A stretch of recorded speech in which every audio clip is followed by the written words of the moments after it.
Every step of the pilgrimage in Final Fantasy X is a prayer, a promise, and a lie.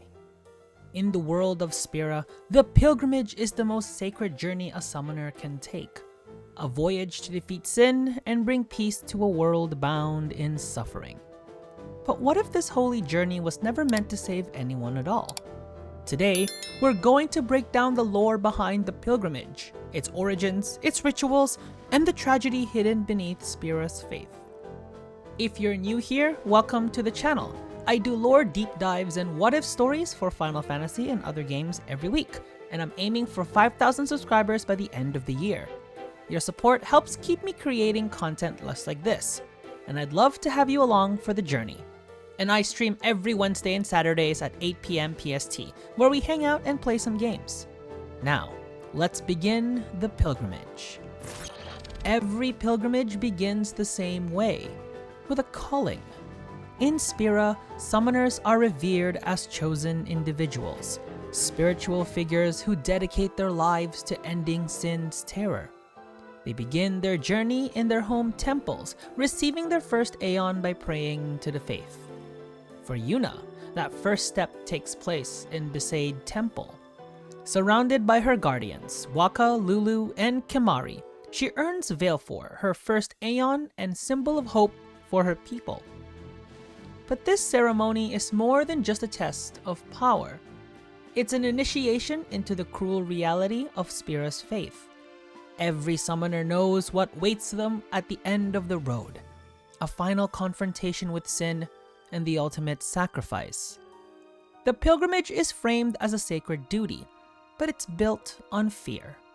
Fear of sin, fear of defiance, and fear of breaking from Yevon's teachings. And yet, the people continue to believe, because belief is all they have left. As the pilgrimage unfolds, summoners and their guardians travel across Spira, from the lush isles of Besaid to the ancient ruins of Zanarkand. Each step reveals a fragment of Spira's soul. In Kilika, the devastation of Sin's attack reminds everyone of why the pilgrimage matters. The temple's fires, its hymn echoing through the ruins, it's a moment of mourning and resolve.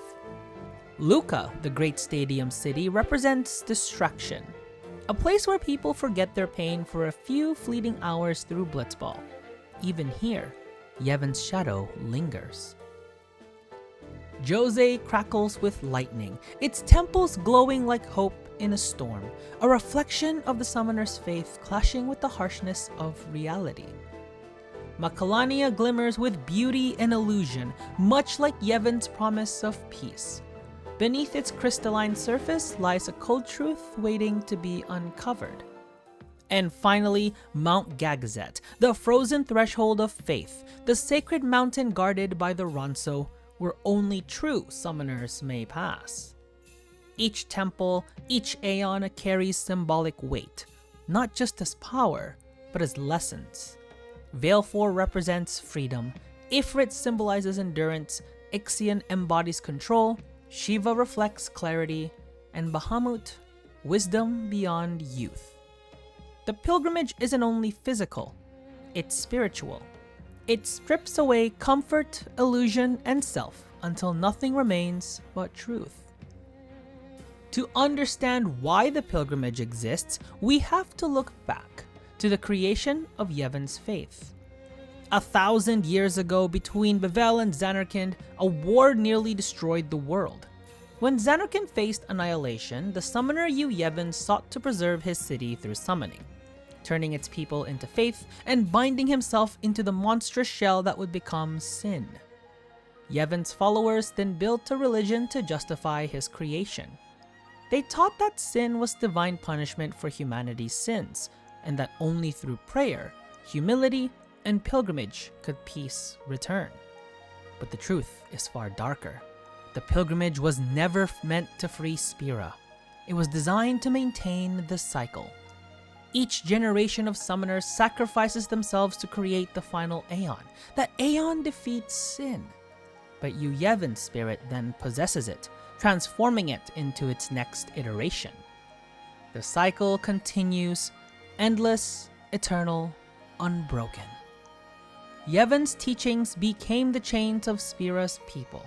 Faith transformed into control. Salvation became submission. Every summoner knows what's expected of them, but few truly grasp the emotional cost. Yuna's pilgrimage mirrors her father Braska's journey 10 years earlier.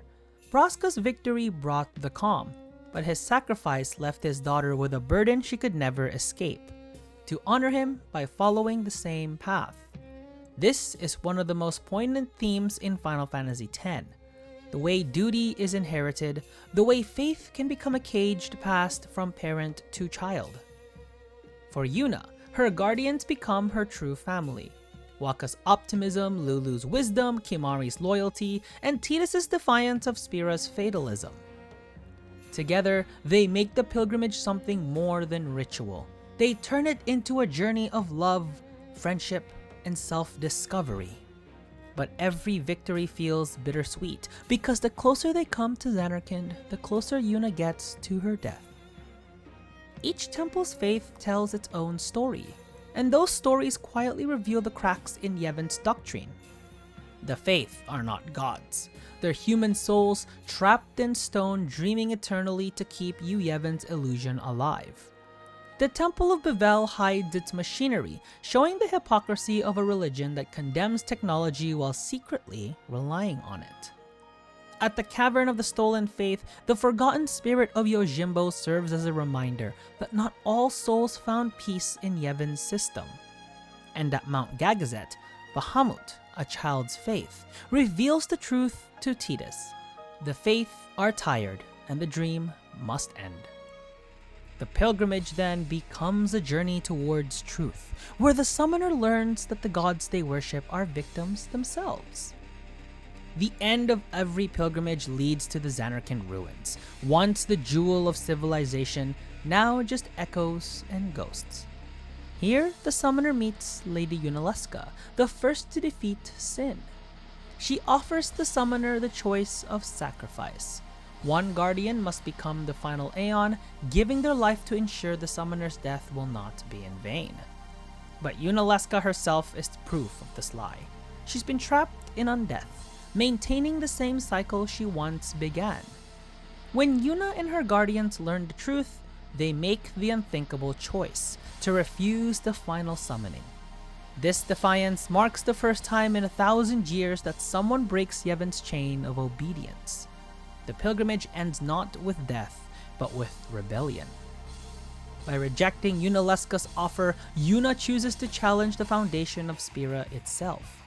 No longer bound by faith, she and her companions seek another way, to confront Yevon directly and end sin forever.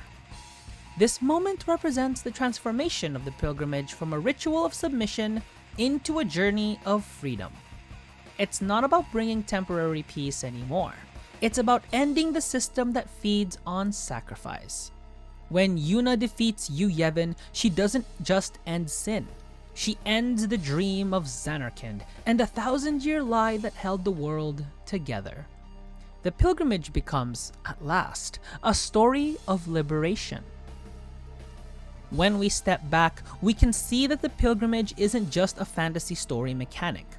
It's a mirror. It reflects how societies can turn faith into control, how people can accept pain as tradition, and how breaking that cycle requires courage and loss. Yuna's journey asks us a powerful question. What happens when we realize the path we're walking was never meant to lead us to salvation? The pilgrimage of Spira is, at its heart, our journey towards truth. From ignorance to understanding, from obedience to self-awareness, from faith to freedom.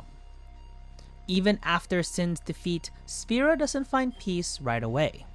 Without Yevon's teachings, the world is left to rebuild its beliefs from scratch. In Final Fantasy X-2, we see that the echoes of the pilgrimage still remain. People still searching for meaning, still unsure what to believe without the old lies to guide them. But maybe that's the real ending of the pilgrimage. Not a perfect peace, but the freedom to choose. The freedom to believe or not. To walk your own path. And that's what makes Yuna's journey timeless, because every one of us, in some ways, walks our own pilgrimage, searching for purpose in a world that doesn't always tell us the truth. And thank you all for watching. If you enjoyed this deep dive into the lore of Final Fantasy X, consider subscribing. It really helps the channel, and I am aiming for 5,000 subscribers by the end of the year. Join me live every Wednesday and Saturday at 8 PM PST. We'll be talking some more Final Fantasy, playing some games, and hanging out. Until next time, this is Enzo signing out, and that, as they say, is that.